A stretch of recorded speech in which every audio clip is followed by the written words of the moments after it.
Hundreds calling on the White House and the international community over the weekend to help the Cuban people protesting the communist regime.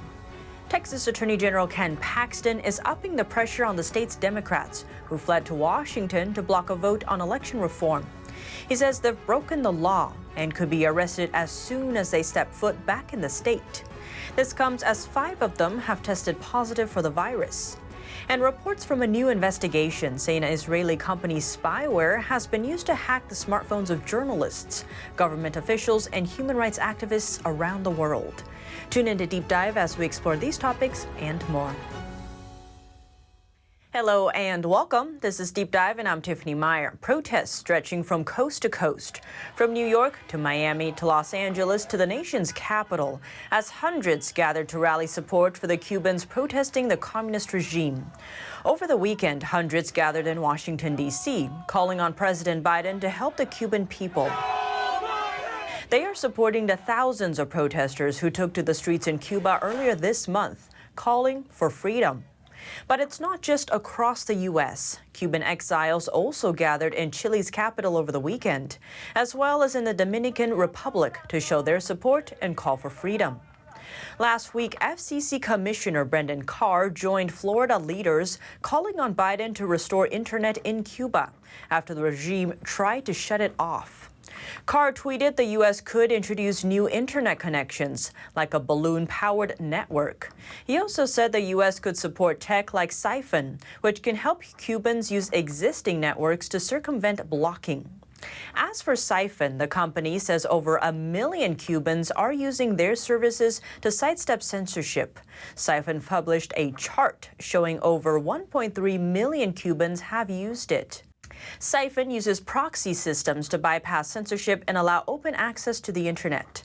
Senator Marsha Blackburn praised the company in a tweet, saying over 1.3 million Cubans have been able to access the internet today thanks to Psiphon, an open-source tool supported by the bipartisan Open Technology Fund my colleagues and I championed.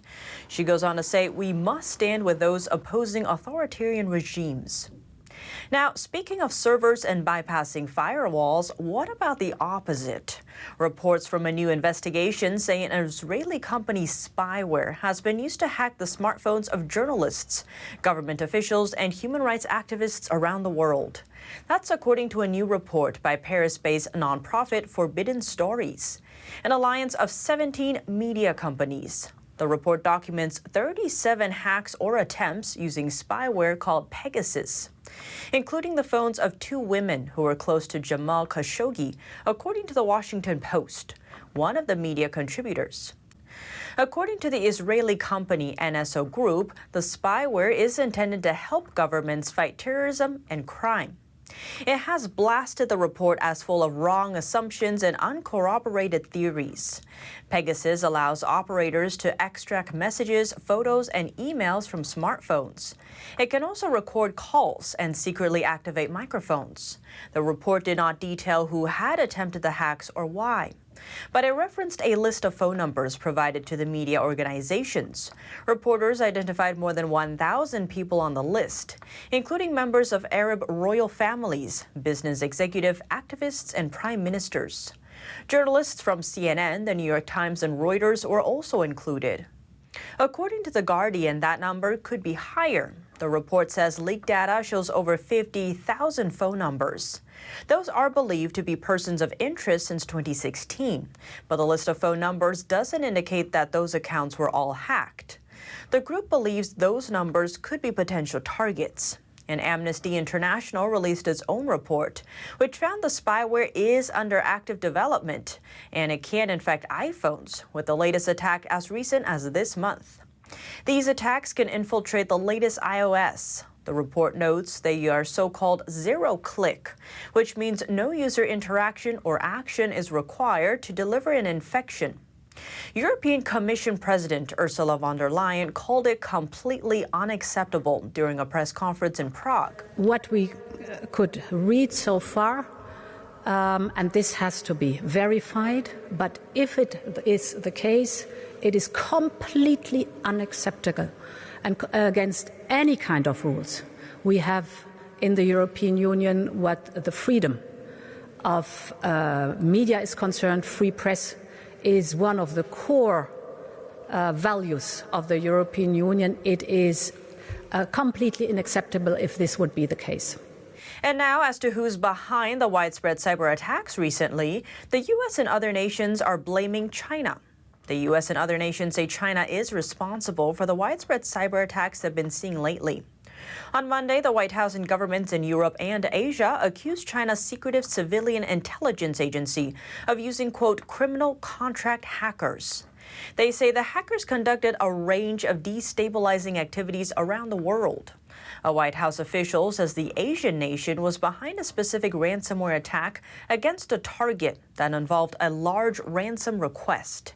It says the attacks are closely linked to the Chinese regime. Officials say they have raised concerns with the Chinese about the behavior. They say they are not ruling out further actions to hold the nation accountable. And 4 Chinese nationals working with China's top intelligence agency have been charged in a global hacking campaign to steal trade secrets and other sensitive information. Prosecutors said China's highest security agency, the Ministry of State Security, is behind the deployment of these hackers. The indictment says 3 of the defendants were responsible for coordinating hackers in front companies meant to hide the operation's connection to the Chinese regime. A 4th defendant was charged for creating malware, hacking into systems, and supervising other hackers. The hackers have targeted foreign companies, universities, and government bodies.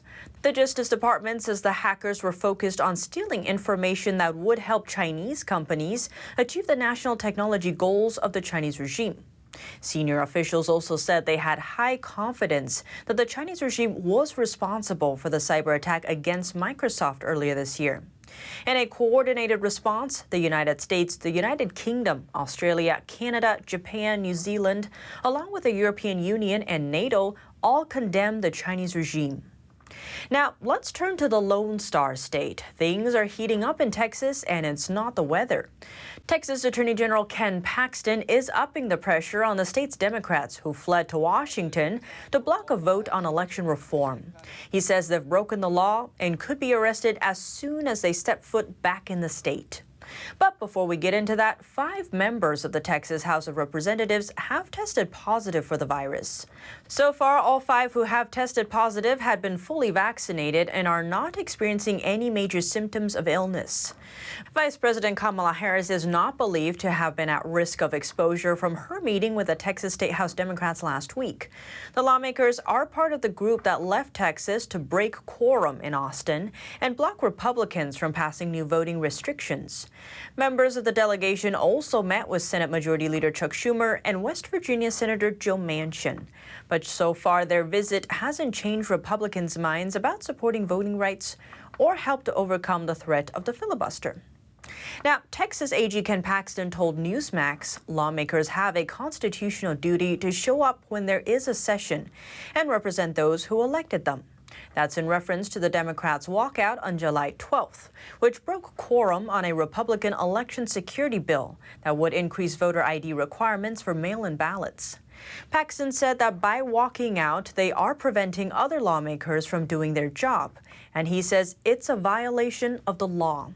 He said they could be arrested as soon as they step back on Texas soil.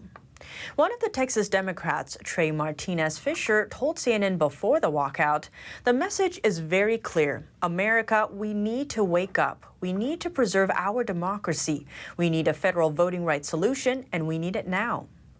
Martinez Fisher was one of the 5 who tested positive for the virus during his trip to Washington.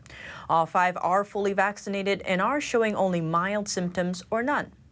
And they are adhering to CDC guidance. Martinez Fisher said he'll work remotely while he quarantines until he receives a negative test result. That's while a spokesperson for VP Harris said she will not quarantine after meeting with the Democrats who were infected. And one Texas Democrat already seeing the repercussions. Texas Democrat Joe Moody has been removed from his leadership position. That's over his participation in the walkout. Speaker Dade Phelan announced the disciplinary action to remove Moody as Speaker pro tempore.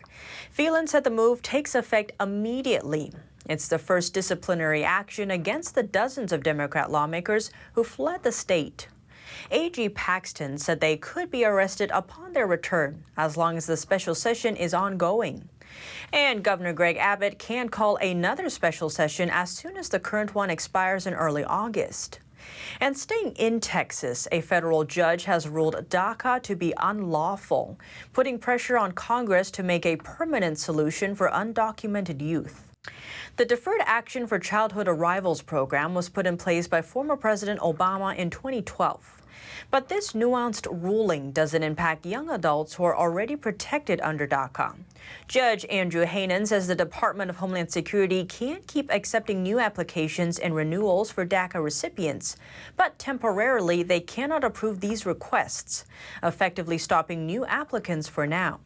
But what do you think? Let me know below. Thanks for tuning in to Deep Dive. I'm Tiffany Meier, and see you soon.